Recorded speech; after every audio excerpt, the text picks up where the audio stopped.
Hello everyone and welcome back to Reading with Ywca. Today we'll be reading Malala's Magic Pencil, which is by Malala Yousafzai and illustrated by Kirscope.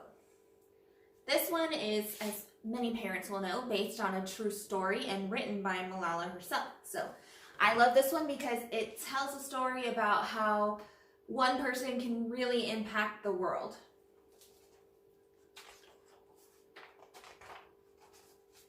Do you believe in magic?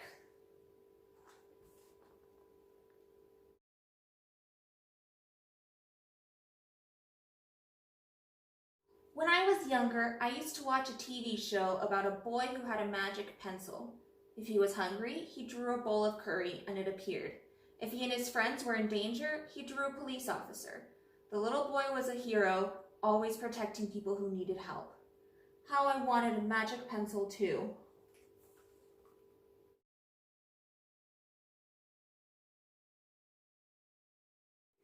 If I had a magic pencil, I would use it to put a lock on my door so my brothers couldn't bother me. Stop time so I could sleep an extra hour every morning. Erase the smell of trash dumped near our house.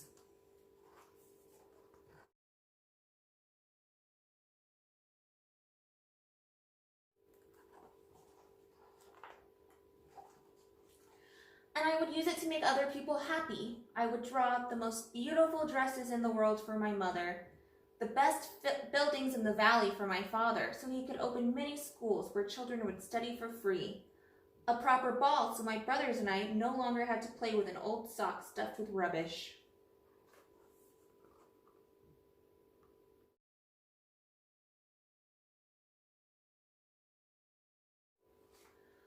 Every night before I went to bed, I wished for a magic pencil of my own, and every morning I would wake up and check my cupboard, but the magic pencil was never there.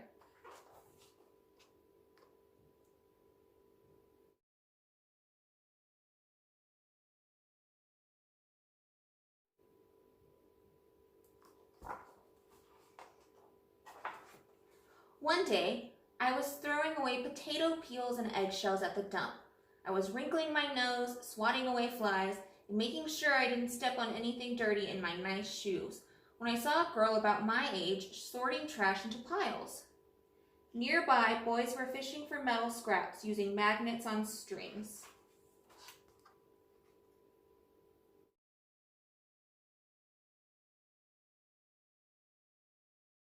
When my father returned from work, I told him what I'd seen. It made him sad. "Abba," I said. "Yes, Johnny," he said back. I always liked when he called me dear one. "Why haven't I seen that girl in my class?"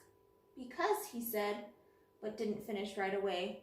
"Because, Johnny, in our country, not everyone sends their daughters to school, and some children must work to support their families. Those boys will sell the metal scraps they find. If they went to school, their families would go hungry." School was my favorite place, but I had never considered myself lucky to be able to go.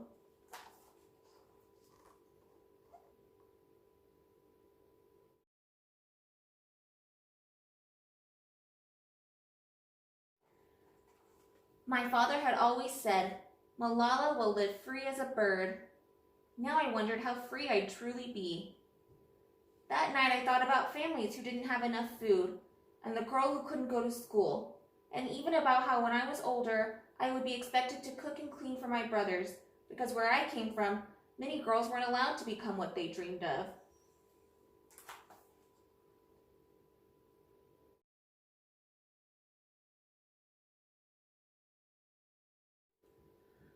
I knew then that if I had the magic pencil, I would use it to draw a better world, a peaceful world.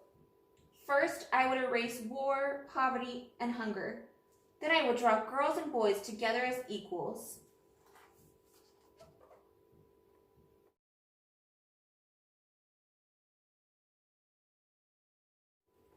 Over the next few years, instead of wishing for a magic pencil every night, I worked hard in school every day. I wanted to be one of the top students in my class.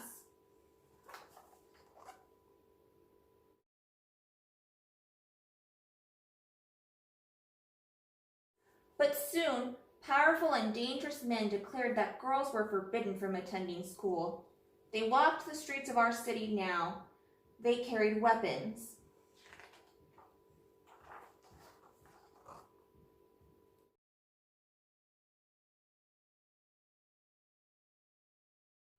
One by one, girls stopped coming to school. Abba, where are all the students? They don't feel safe here anymore, Johnny. How could a few men stop all the girls in our valley from going to school? If more people knew what was happening to us, I thought, they might help.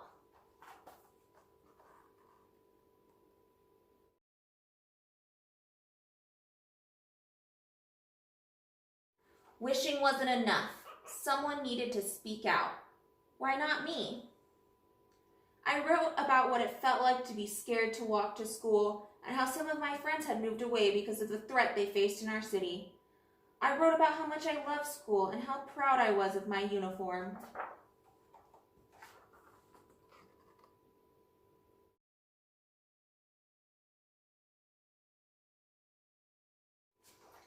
Once I started writing, I didn't stop. I wrote speeches and traveled around my country sharing my story. I even talked to a reporter from a famous international newspaper. People actually wanted to learn about my life.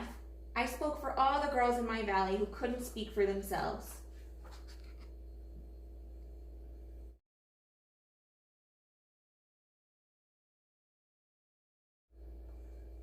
My voice became so powerful that the dangerous men tried to silence me, but they failed.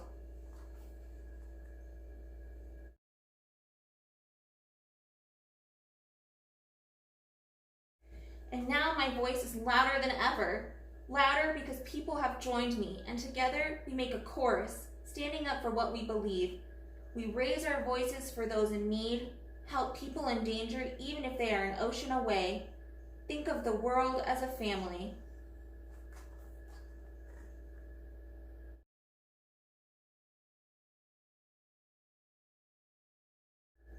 Do you still believe in magic?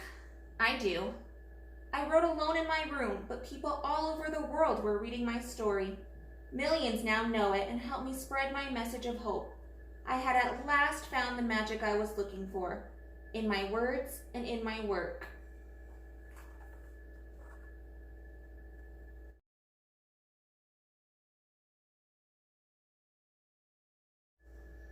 I am Malala. I've always wished I could make the world a more peaceful place, and every day I work to make my wish come true. One child, one teacher, one book, and one pen can change the world.